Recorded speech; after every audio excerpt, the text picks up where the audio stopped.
Tuolla on nyt niin tylsä keli, ettei viitti siitä esitellä kauheasti. Mutta tässä on siis eteinen. Täällä on äijävessa. Ihan tämmönen perus. Daamelta löytyy täältä vessa. Noin. Tässä näin sitten kuljetaan. Tässä ollaan tässä tämmöisessä kohtauspaikassa. Tässä on ruokala. Pöytiä on vähän joka lähtöön. Ja sitten täällä on, ei pitkä käytävä, mutta käytävä kumminkin. Mennään nyt vaikka tätä puolta, kun täällä on ovet auki valmiina. Täällä on luokkatila 1. Hirveästi ainakin noita naulakkoja, että on ainakin mihinkä laittaa takkinsa. Luokkatila 2. Me ollaan vähän hankittu tänne tällaista majoittumiskampetta. Sitten täällä on luokkatila 3. Tää on vähän tällainen isompi. Ja sohvia on vaan kerätty tänne näin ja katsotaan mihinkä ne nyt sitten kulkeutuu. Sitten tässä on tällainen entinen opettajan huone. Tääkin on ihan, tässä on oma eteinen ja tämmönen aika iso tila. Että tänne kyllä saa sitten ihan majoitettua väkeä tarpeen vaatiessa. Sitten täällä on oma privaatti vessa. Sammutetaan vähän valoa.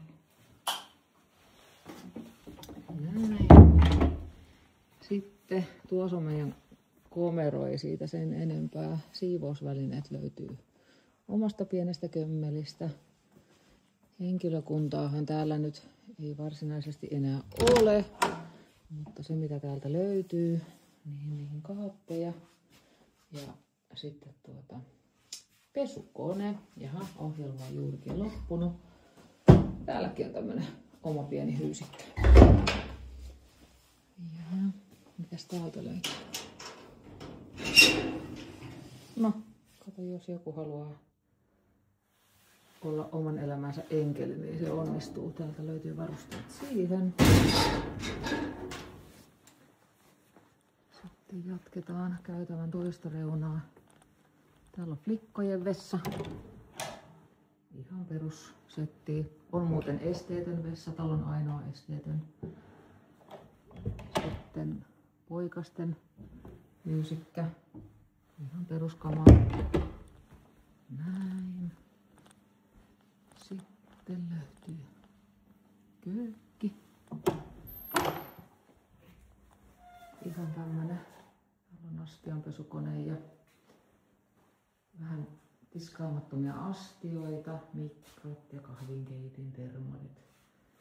Sitten tämmönen suurkeittiön liesi ja sitten soppatykki tai mikä tuo nyt onkaan. 3 kylmiötä ja pakastin. Tuosta on vielä sitten käynti tonne takaovelle ja täällä on kans vähän kaikkea keittiöroina. Täällä on kahviastiasto. Sitten täältä löytyy kans astioita vähintään tarpeeksi. Jos nuo ei piisaa, niin muistaakseni täällä oli vähän lisää.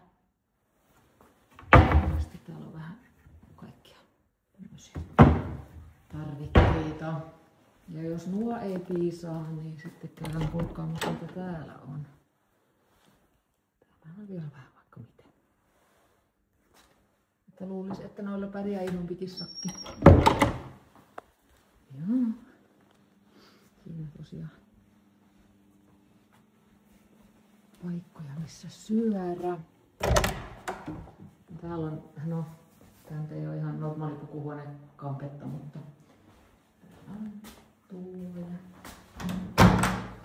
hyysikkejä, 3 kaverille suihkutilat, kaikki toimii, ne on testattu. Ja sitten täältä toiselta puolelta tytöille vastaavat tilat. On hyysikkejä, käsienpesuallas ja suihkuja 3 kappaletta. Värimaailmahan on tietysti tämmönen vähän sininen, mutta ehkä senkaan nyt elää. Sitten täällä on talon paras tila. Talon pikku apulainen on näköjään hommissa. Hänen nimensä on Raakel. No, mutta täällä on tosiaan tämmönen jumppasali. Ihan tämmönen. Kyllä täällä on mahtunut jumppaamaan ja tekemään kaikenlaisia akrobaattisia temppuja. Ja jos ei se ole majoituskäytössä, niin kyllä täällä kaikenlaisia vehkeitä sitten löytyy. Että on noita säpämailoja ja patjoja ja koripalloja. On siellä lentopallojakin. No, lentopalloverkko en jaksaisi ruveta vääntämään. Säpävärkkejä, sulkapalloverkkejä. Käsipainot, jos haluaa voimailla. Joo, sitten kurkataan nyt tuonnekin. Täällä on tosiaan esiintymislava. Ja sitten tietenkin jos täällä esiinnytään, niin tuolithan laitetaan sitten tuohon noin katsomuksiin.